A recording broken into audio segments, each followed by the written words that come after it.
je suis Florence Trédez, je suis journaliste au magazine Elle et je suis aussi cofondatrice du festival Pop Ipsy avec le docteur Jean-Victor Blanc et Emmanuel Felous. Et j'ai le grand plaisir d'accueillir aujourd'hui Adé. Bonjour. Youhou, vous pouvez l'applaudir. Quel enthousiasme. C'est très lumineux. Non ? Oui, c'est très lumineux. On vous voit pas, on voit c'est trop pas bizarre. bien. Vous allez bien ? Ouais, bon, ça va alors. Tout va Alors, bien. qu'est-ce qu'on se raconte ? Alors, Adé, tu es une ex-ado star au sein du groupe Thérapie Taxi de 2013 à 2021 et ça s'appelait déjà Thérapie. Donc, on peut se dire que c'est déjà un signe que tu allais participer au festival Pop Ipsy. Oui, je l'ai fait pour ça. Je pense, ouais. Merci. Tu as sorti un premier album solo en 2022 avec un esprit très americana et country folk. Et c'est un peu notre DA, hein, donc ça fait un deuxième signe, c'est assez impressionnant. Qu'est-ce que C'était exactement la DA de mon disque d'avant. Ouais, voilà. Je suis arrivée, j'ai un peu bugué, quoi. Mais bon, c'est bien. Voilà, c'était intitulé Et alors ? Et qui a cartonné, qui a été un gros succès. Et tu sors bientôt ton deuxième album solo, qui marque dans ta carrière un virage rock et une envie de dire des choses intimistes, enfouies, de libérer tes émotions. Ça s'appelle Inside Out Movement. Ouais. Et ça sort le 15 novembre et tu seras à Paris le 10 avril à l'Élysée-Montmartre. Alors pourquoi Inside Out ? Pourquoi tu avais envie de balancer des choses peut-être que tu n'avais pas dites avant, de parler de toi Ouais, je pense que je parle fort. Je pense que mon disque d'avant,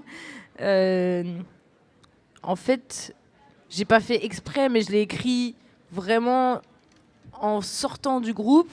Genre même vraiment, limite, j'ai commencé à travailler la semaine où on a décidé d'arrêter, quoi.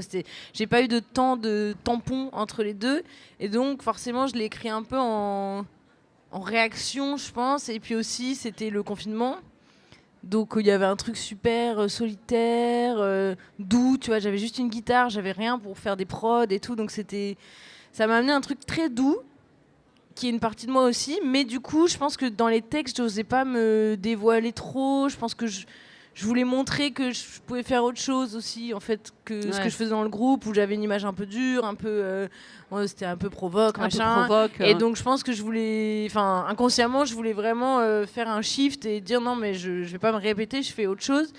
Et là, avec ce disque-là qui va sortir maintenant, je pense que j'ai rééquilibré. Je pense que j'ai trouvé mon milieu, on va dire. C'est que dès que j'ai commencé à faire de la tournée avec mon disque d'avant, je suis montée sur scène avec mes musiciens et tout, et j'ai senti que l'énergie trop calme, un peu trop lisse en fait du disque d'avant, ça allait pas me plaire trop. Et donc j'ai dit là, on va trouver le milieu, le truc là. Donc, voilà. Tu penses que c'est ça, le métier d'artiste, c'est de montrer sa vulnérabilité, ses doutes, voilà, un peu montrer ce qu'on a à l'intérieur, enfin ce que tu fais dans cet album. Hein. Ouais, je pense que, enfin en tout cas moi quand j'aime un ou une artiste, c'est pour ça en général, ou alors c'est purement musical quand il y a une invention, un truc, mais sinon surtout maintenant je trouve avec les réseaux et tout, on s'attache vachement aux personnalités des gens qu'on suit. Et donc, justement, quand il y a des gens qui se dévoilent beaucoup, qu'on arrive à s'accrocher à eux, en fait, bah, c'est là qu'on les aime, quoi. Mais moi, il y a un truc que j'aime pas, en fait, faire. Qui te dérange, c'est ça, ouais. C'est un peu tout le paradoxe, c'est que enfin, pour moi, les réseaux, c'est genre, je sais qu'il faut le faire, je sais pourquoi c'est important, je sais que c'est un truc aussi cool et qui est bien de pouvoir connecter avec les gens et tout. Et en même temps, parfois, je suis en mode, waouh, mais je sais pas quoi leur montrer, je vais pas non plus raconter toute ma vie, parce que j'ai pas envie. Qu'est-ce qui est de l'intime, qu'est-ce qui l'est pas ? En fait, c'est un métier qui est juste toute notre vie tout le temps, donc c'est super compliqué. On n'a pas envie de overshare tout le temps, de montrer tout, et donc parfois je me retrouve à rien montrer. Et après, je me dis ouais, mais attends, du coup, les gens, ils me connaissent pas. Enfin, donc c'est beaucoup de prise de tête, je trouve. Je trouve ça dur de faire ça, juste simplement. Mais tu penses qu'il y a des malentendus justement par rapport à ton image publique, enfin par rapport à je pense qu'il n'y a pas forcément de malentendus, c'est juste que j'aimerais bien, j'ai l'impression d'être toujours en recherche de comment je peux me présenter aux gens, que ça soit sur les réseaux, dans la vie, sur scène, n'importe où, d'une manière où je me sens bien en fait, et où je me dis pas là c'était trop personnel, ou ah non là j'étais justement trop en façade. C'est hyper compliqué en fait, genre quand on est un peu timide et tout, de trouver le juste milieu où on peut quand même connecter avec les gens et on se dit ok ils apprécient ma musique, c'est cool, on a un truc en commun. Donc c'est pour ça que je pense que là dans les textes je suis allée loin dans un truc plus intime. Comme ça maintenant j'ai plus le choix. Tu te débarrasses en fait. Je me suis mise dans la merde toute seule. Ah oui, c'est ça, ouais. Et au moins les chansons elles sont là, elles parlent d'elles-mêmes et si les gens aiment bien les chansons, bah en vrai de fait ils me connaîtront déjà beaucoup mieux en fait. C'est un saut dans le vide, c'est ça, enfin. Ouais, franchement au début quand j'ai fait écouter les chansons genre à mes potes ou à ma famille et tout, c'était horrible. Alors que eux ils me connaissent, c'est ça qui est horrible. C'est complètement Qu'est-ce con. qu'ils ont dit, c'était quoi les réactions? Rien, ils étaient en mode c'est bien, mais moi en fait dans l'écriture je me suis complètement j'ai pas forcément cherché la grande poésie. Enfin, j'étais en mode non, on te cache pas derrière des choses et quand t'as un truc à dire, bah juste tu le dis. Et alors oui, ça rime, mais voilà quoi. Genre, et du coup, c'est un peu brut quoi. Ça me mettait vachement mal à l'aise en fait d'être là et de faire écouter de la chanson à quelqu'un qui me connaît plus ou moins. Parce que c'est comme si on avait une conversation super deep quoi, alors que c'est pas forcément le moment. C'est je te joue une chanson, la personne se dit ah c'est du divertissement, on écoute une chanson et en fait moi je me sentais vraiment genre à poil quoi. Après en fait les gens souvent n'écoutent pas les paroles, je me suis aperçue. Donc on relativise, on fait ouais en fait c'est bon ils s'en foutent. Genre ma mère, Genre ta mère. elle fait ouais cool j'écoute pas. J'étais en mode bon. Donc, dans cet album, par exemple, tu parles du fait que tu es une nature introvertie, timide, que tu n'aimes pas forcément. Ce qui n'est pas forcément la même chose d'ailleurs. Ouais, c'est pas la même chose. Ouais. Moi j'ai la chance, j'ai les deux. Donc ça veut dire quoi, introverti, timide? Enfin, en tout cas pour moi, être introverti, c'est juste que j'ai besoin de moments seuls. C'est comme si j'avais une batterie quoi et puis tout d'un coup c'est rempli si je passe trop de temps avec trop de gens ou à justement trop m'exposer devant des gens et tout ça me vide en fait et après j'ai besoin d'être en jogging avec mon chat et de vraiment être seule et même parfois voir des amis et tout ça peut être trop et en même temps c'est là où la timidité c'est chiant parce que ça se met en plus de ça, c'est que parfois je peux limite, comme tout le monde, je peux souffrir du fait d'être seule, alors que c'est moi qui ai choisi de l'être. Mmh. Et en fait, du coup, je peux me retrouver dans des moments où je pourrais voir des gens, mais j'ose pas forcément. Si c'est pas genre mes meilleurs potes, je me dis non. Je me mets des freins en fait sociaux quoi, tout de suite.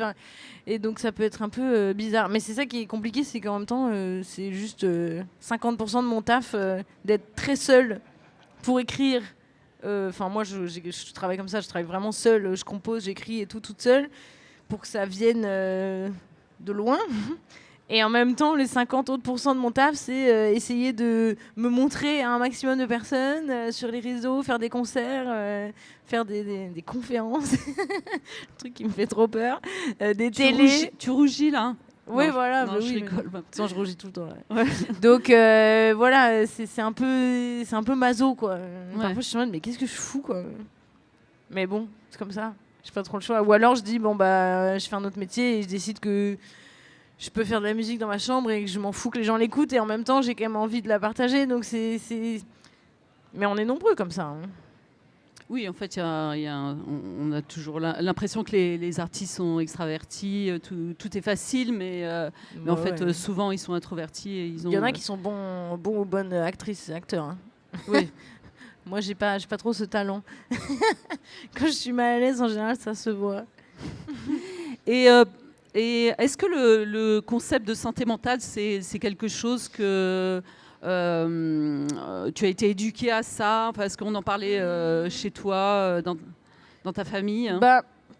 Pas vraiment. C'est venu, je pense, au fil du temps, par ma mère plutôt.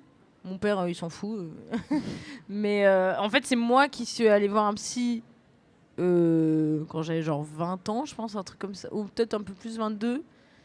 Mais j'étais la première de ma famille, quoi. Et tout le monde était un peu genre, ah bon, mais pourquoi tu vas voir un psy? T'es pas malade? Il y avait un peu ce truc-là encore.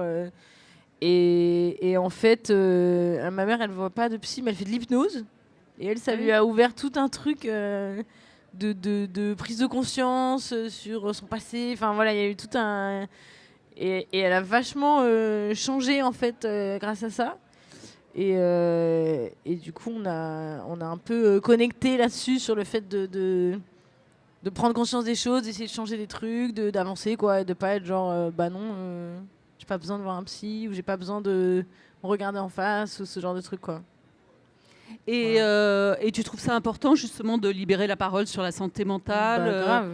En quoi c'est important pour Bah, toi? je trouve ça important parce que justement, moi je me souviens quand j'ai commencé à voir un psy, en vrai, dans mon entourage, j'avais personne qui allait en fait. Et moi j'en ai ressenti le besoin parce que c'était hyper intense tout le temps ma vie. Et en vrai, j'avais pas spécialement un problème. C'était par rapport à ton métier que tu allais Oui, voir? c'était juste que c'était trop quoi en fait. Et en fait, on peut en parler autant qu'on veut à des amis, de la famille, mais c'est pas, enfin moi dans mon entourage très proche il y a personne qui fait ce métier là, il y a personne qui comprend ce que ça peut être la vie d'être en tournée, de vivre dans un bus avec 15 personnes en permanence, de monter sur scène, d'être juste complètement drogué à l'adrénaline, enfin c'est des trucs, c'est moi ça faisait complètement partie de mon quotidien, j'ai pas forcément même si je pouvais leur en parler, ils comprennent pas forcément.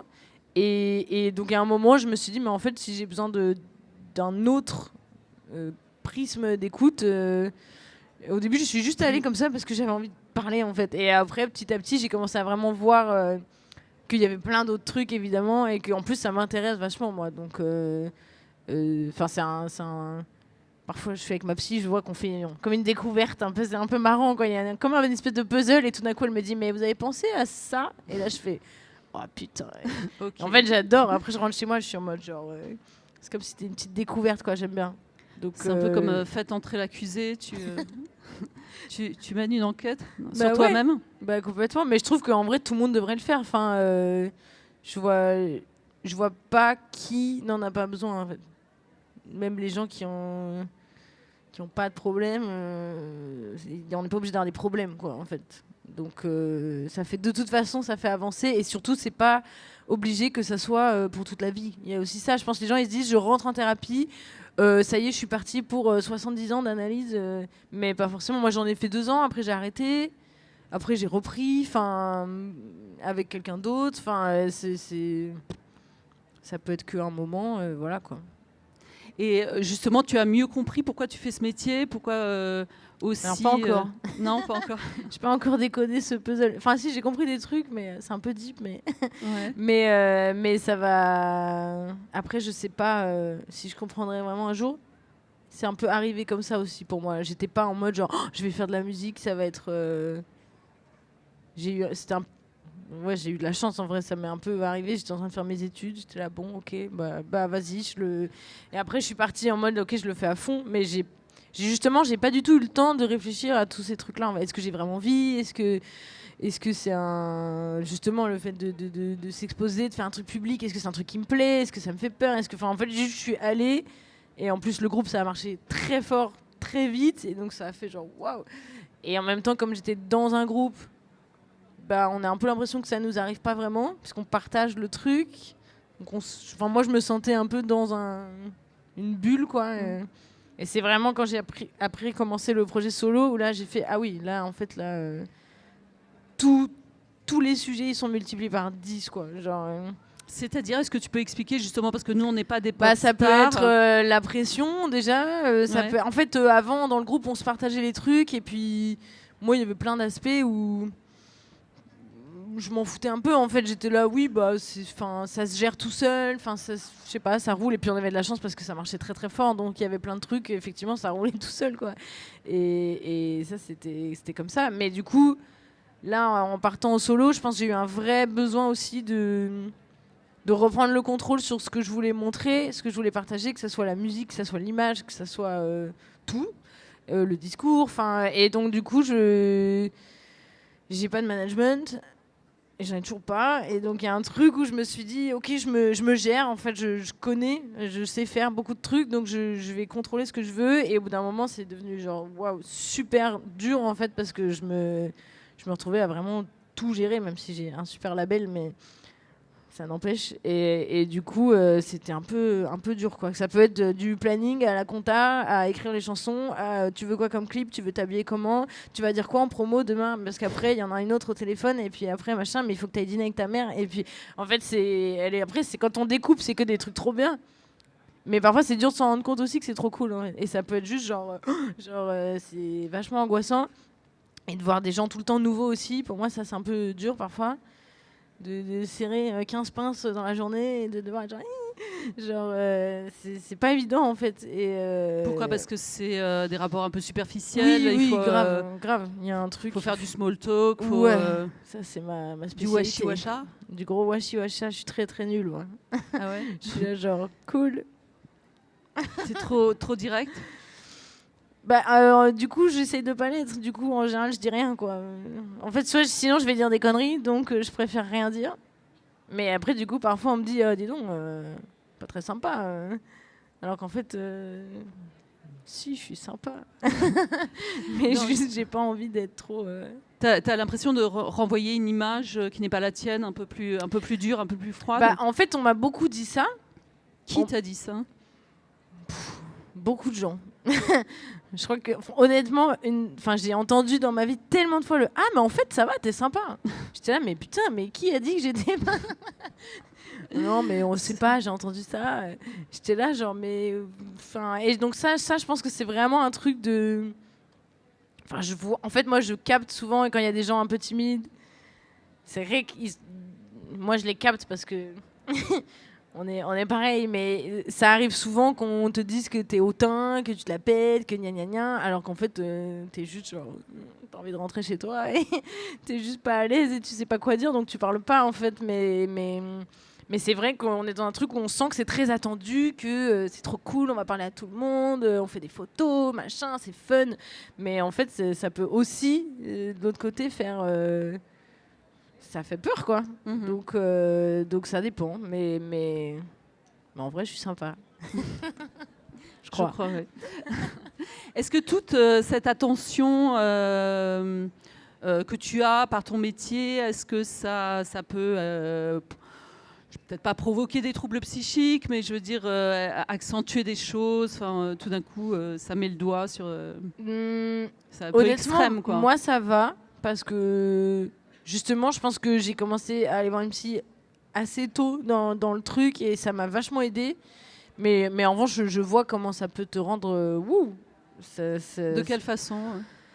Après, ça dépend. En fait, soit tu as un projet qui marche hyper fort. Et dans ce cas-là, c'est vraiment, tu peux te faire complètement dépasser par le truc, les gens ils te reconnaissent, tu peux plus rien faire, donc ça c'est hyper angoissant et en même temps, du coup, tu deviens un peu accro à l'attention des gens, donc dès que t'en as plus, t'es là, tu vois, il y a un truc et puis les rapports des gens changent par rapport à toi tout le temps dès que tu fais un truc. C'est vrai, ça, c'est pas une légende. Ah bah oui, non, direct. Surtout quand t'es dans un truc de, en vrai, en tout cas dans la musique, moi c'est le seul milieu que je connais. C'est tout petit, quoi. Il y a beaucoup de gens, mais en fait, si t'as un projet fat, les gens, ils te captent tout de suite. Et en fait, même s'ils y pensent pas, c'est jamais normal le rapport que t'as avec les gens. Parce qu'eux, ils savent un truc sur toi, alors que toi, souvent, tu sais rien sur eux. Donc déjà, ça, de base, c'est hyper bizarre. Ils ont un coup d'avance. Bah oui, ils ont un coup d'avance. Après, je me suis dit, l'autre jour, peut-être que c'est pour ça qu'il y a plein de timides qui font des métiers comme ça. Pourquoi ? Parce que, en fait, ça enlève une barrière. À la fois c'est malaisant et en même temps ça enlève t'as plus besoin de faire et toi tu t'appelles comment, tu fais quoi dans la... En fait les gens ils savent déjà et souvent s'ils viennent te parler c'est qu'ils ont un truc à te dire en fait. Et toi t'as juste à te faire oui et puis tu réponds, tu vois, et tu ping-pong, mais c'est pas toi qui va faire le premier pas, quoi. Je me suis dit ça se trouve il y a plein de gens que ça... Donc tu parlais, mais c'est quoi ? C'est de la jalousie, c'est de l'envie, c'est quoi ça peut, je pense que c'est facile à avoir, ça, oui. La médisance. Oui, aussi. Et ouais, en vrai, la comparaison, vraiment, pas forcément la jalousie, mais je trouve qu'on est beaucoup... si nous, on le fait pas, les gens le font pour nous de toute façon. Hein. Tous les projets... des gens qui ont entre 20 et 30 ans en France en ce moment, ça se voit quoi, les gens, enfin c'est genre que ça soit des chiffres sur des réseaux, des vues sur YouTube, des nombres de tickets vendus, des nombres de machins, des prix gagnés, en fait il y a un truc où il y a une espèce de course quoi, et entre maisons de disques aussi, enfin c'est, et donc ça si on met un peu le doigt dedans, je pense que c'est très malsain quoi. Et moi toi, j'avoue ça t'est arrivé de mettre le doigt dedans? Pas trop. En vrai, parce que c'est pas mon tempérament, je suis pas jalouse et tout. Donc non. Mais en revanche, je sais que ça peut arriver. Bah, j'ai créé un podcast que j'ai fait cette année où j'ai invité des artistes justement pour qu'on parle de notre métier un peu tranquille, sans faire de la promo quoi, et qu'on se parle vraiment. Mmh. Et il y en avait qui me disaient ça, alors que ça marche fort quoi. Qu'est-ce qu'ils te disaient exactement? Bah, il disait ouais, moi je regarde tout le temps ce qui se passe parce que j'ai peur de me faire doubler, parce que en fait quand il y a un succès, on veut pas le perdre et donc il y a une pression qui s'installe. En fait, on peut se dire ah mais c'est trop bien, ça marche trop bien ton truc. Et alors oui, mais en fait direct derrière, il y a un nouveau jeu qui se débloque où il faut toujours courir devant quoi. Et donc ça peut être, enfin en tout cas, j'ai vu que ça peut être vachement angoissant quoi. Et c'est dur d'être juste genre je suis content de ce que j'ai, je me donne au max, je fais tout ce que je peux évidemment et tout, mais je mets un peu des œillères et juste moi je fais ma route. En fait ça c'est vachement dur, je trouve, et c'est ce que j'ai vu en parlant du coup avec pas mal d'artistes quoi. Et la notoriété, ça isole, ça doit être dur à vivre aussi, cet isolement, parce que finalement on peut pas vraiment se confier, enfin c'est compliqué. Alors moi j'ai de la chance parce que en vrai je suis pas du tout connue. Quoi, pardon? Moi je suis pas du tout connue. En fait quand j'étais dans le groupe, là les gens ils me reconnaissaient pas mal. Et encore, si je me maquillais pas et que je m'attachais les cheveux, en vrai, en revanche, dès qu'on était ensemble, là, c'était fini. Mais bon, ça m'arrivait quand même souvent à l'époque et tout, genre dans le métro et tout, les gens qui te regardent, qui checkent leur portable pour vérifier que c'est toi. Et tout, c'est genre, c'est horrible. Et ça, j'ai envie de mourir. Mais ça, c'est passé. Et en vrai, sur mon disque d'avant, j'ai eu un peu le beurre et l'argent du beurre. Moi, c'était le rêve, quoi. En fait, le disque a super bien marché. J'ai fait une tournée qui était complète partout et tout. Mais les gens, ils me captaient pas du tout, quoi. Honnêtement, je crois qu'on m'a reconnu genre 3 fois dans l'année, quoi. Et à chaque fois, je suis là, ah bon, oui, bonjour, c'est moi qui suis trop mal à l'aise du coup, parce que je m'y attends pas et je suis en mode genre... Donc... Pourquoi ils te reconnaissent pas J'en sais rien, mais c'est très bien. D'accord. Moi, je suis chaud que ça continue. T'es ravie? Ah bah ouais, franchement, honnêtement, c'est très très malaisant hein, d'être, je sais pas, une fois vraiment, j'étais dans la ligne 1, je me souviens, bondée, j'étais contre la barre comme ça. Hein. Il y avait un gars, il était de l'autre côté de la barre, vraiment, limite, on se touchait, quoi. Et là, il me fait « Ah, c'est toi, la chanteuse du groupe !» J'étais là « Waouh, c'est horrible !» Et du coup, on a dû s'extraire parce qu'il voulait faire une photo. Il y avait tout le monde qui nous regardait, genre « Mais pourquoi il prend une photo avec elle ? Genre, est-ce que nous aussi, il faut qu'on en prenne une ?» quoi.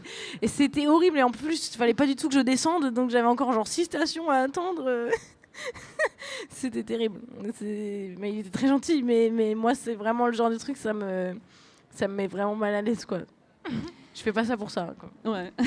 Parmi les dangers de ce métier, il y a beaucoup les addictions. Enfin, on parle beaucoup de ça. Il y a le fameux club des 27. Bon, là, tu l'as un petit peu dépassé, donc je pense que c'est bon. Vieille. Non. Où tu... Ouais. L'addiction. Comment on gère ça? Je sais pas, en tournée quand même, on boit pas mal. Ouais. Alors moi, j'ai arrêté de boire très tôt. En vrai, quand on a commencé la tournée avec le groupe à l'époque. Donc, je sais pas, j'avais quoi, 24 ans, je sais plus. J'ai dit, en fait, moi, je bois plus, parce que sinon, je vais pas tenir le rythme, tout simplement. Tu buvais beaucoup à l'époque? Non, je buvais comme quelqu'un de 23 ans qui sort le week-end. Comme un trou, quoi. Comme un trou, quoi. non, en vrai, ça va, tranquille, mais ça m'arrivait, bien sûr. Et en fait, je sais pas, j'ai juste dit non, mais j'arrête, parce que sinon, je vais pas tenir, c'est trop fatigant. En vrai, on avait un rythme, c'était n'importe quoi. Enfin, on faisait 4 concerts par semaine. En fait, si tu commences à picoler après chaque concert, c'est la fin, quoi. Et donc moi, j'ai arrêté très vite. Et récemment, ça m'arrive de reboire un verre. Voilà. Je sais pas, parce que je trouve ça... Je me suis dit, c'est bon, là, ça fait quand même... Donc pour toi, t'as réglé le danger des addictions? Ah oui, complètement. Moi, j'ai pas ce terrain-là du tout. Mais en revanche, je pense que c'est pareil. Si on a le petit goût de ça. On peut sombrer très vite. Et puis c'est dur parce que moi, quand j'ai arrêté de boire, les gens, limite, ils le prenaient mal, quoi. Ah ouais. C'était genre, pourquoi tu bois pas un verre avec nous et j'avais l'impression d'être. Alors là, ça m'aidait pas dans mon côté pas sympa. Là, c'était dur, quoi. C'était genre, ouais, tu veux même pas boire un verre avec nous J'étais là, non, mais c'est pas grave, je vais boire un Perrier. Ah, mais t'es pas fun. Non. En fait, il y avait un truc où j'ai l'impression que ça va de mieux en mieux. Mais c'était du coup, je crois que c'était il y a 6-7 ans. Et en fait, les gens, ils se voyaient en miroir, je voyais. Tu vois, quand tu dis, moi, je bois plus, les gens, ils... Il y avait en tout cas dans ce milieu-là, comme il y a vraiment des gens qui boivent beaucoup, c'était genre, bah non, tu vas pas faire ça. J'étais là, bah si, mais je vais pas te demander de le faire, t'inquiète. Hein, mais... Et en fait, c'était assez... Moi, je le faisais pour moi, donc je m'en foutais. Mais... Et les drogues, c'est une légende ou c'est effectivement... Non, c'est pas une légende. Moi, j'en ai rien à foutre, mais j'en ai jamais pris, ça m'intéresse pas du tout. Mais parce que je suis une grosse contrôlante, c'est pour ça. Mais... Ouais, c'est ça, des problème. contrôle fric. Bah oui, je peux pas me droguer et contrôler tout, ça marche pas. Donc du coup, je préfère gérer ma barque. Donc non, j'ai jamais fait ça, mais oui, en revanche, ça fait partie des risques du métier. Oui, mais je trouve que quand même, en fait, il y a de plus en plus d'artistes qui doivent se gérer tout seul, ouais. En indépendant. On fait tout, quoi. Genre, et même les gens qui ont du management et tout, c'est quand même fou le nombre de casquettes qu'on doit avoir. C'est pas juste ça c'est le rêve, quoi. Genre j'ai fait des chansons et hop. Elle marche trop bien. Genre, il y a certains artistes maintenant, ils sont tellement connus qu'ils n'ont pas besoin de faire de promo, ils ont même pas de réseau. Ça, c'est genre, c'est le rêve. Après, ils doivent avoir plein d'autres trucs très chiants, quoi, parce que voilà. Mais aujourd'hui, je trouve enfin, moi, parfois, il y a des semaines entières, j'ai l'impression d'avoir une vie de bureau, quoi. Là, j'ai pas écrit une chanson depuis 4 mois et demi, quoi. Genre. C'est vrai. Bah ouais, en fait, je peux pas. Tu faisais ta compta, quoi. Je fais mes mails, je fais mes machins, je fais ma compta, je vais au label 4 fois par semaine, alors la réunion marketing, le budget, le truc. En fait, parce que sinon, je peux me dire, oh, je m'en fous. Mais le risque, c'est que le projet, il te ressemble plus. Que, c'est con, on a raté plein de super opportunités. On a fait... Et donc, c'est très, très... Enfin, la charge mentale, elle est fat, quoi. Ah ouais. Et parfois, tu te dis, mais ça va, on fait des chansons, en fait, hein. On n'est pas en train de, on n'est pas des pompiers, on n'est pas des médecins. Enfin, moi, il y a des moments où je relativise comme ça, je dis mais c'est que de la musique. Mais en fait, dans mon mini monde à moi et les gens qui bossent avec moi et tout, bah en fait, ça prend une place. C'est des métiers ultra énergivores, c'est tout le temps, quoi. Oui, puis on est son propre moteur, on gère sa propre substance, quoi. Donc c'est épuisant aussi. C'est épuisant mais donc du coup, je pense que les trucs d'addiction et tout, c'est en train de quand même, en tout cas dans le milieu pop, parce que moi je connais pas. Peut-être dans les milieux électro et tout, c'est différent, je ne sais pas, mais ils doivent jouer à 5h du mat, les gars. Ils ont d'autres problématiques, mais dans le milieu pop et tout, moi je vois que les gens ils sont quand même assez sérieux et ils sont hyper. Ça bosse, quoi, en fait. Il y a un truc vraiment ça fait la fête, mais ça bosse, quoi. On sait ce qu'on fait, quoi, je trouve. Et est-ce qu'il y a une libération un peu de la parole, justement, sur la santé mentale dans la musique? Est-ce que c'est devenu une préoccupation des managers, des labels, de tout ça? Je sais pas. Moi, dans mon équipe, je sais pas. C'est pas un sujet plus que ça. Mais je pense que si à un moment j'avais besoin, par exemple, de dire non, ça je le fais pas, ça me stresse trop, ça me met trop mal, enfin, je sais pas, X ou Y truc, hein, une promo, un truc, je pense que je serais entendue. Et qu'on me ferait pas non plus, allez, ne fais pas chier, là, va vendre des disques, tu vois. Je pense que j'ai une relation suffisamment proche avec ma maison de disques pour ça. Après, c'est chacun son entourage aussi, et ça, je sais pas, mais je pense que c'est vraiment chacun dans sa petite bulle, quoi. En tout cas, il y a une prévention maintenant des violences sexistes et sexuelles. Enfin, ah oui. Ça, on en parle. Ça, oui. Dans le milieu de la musique.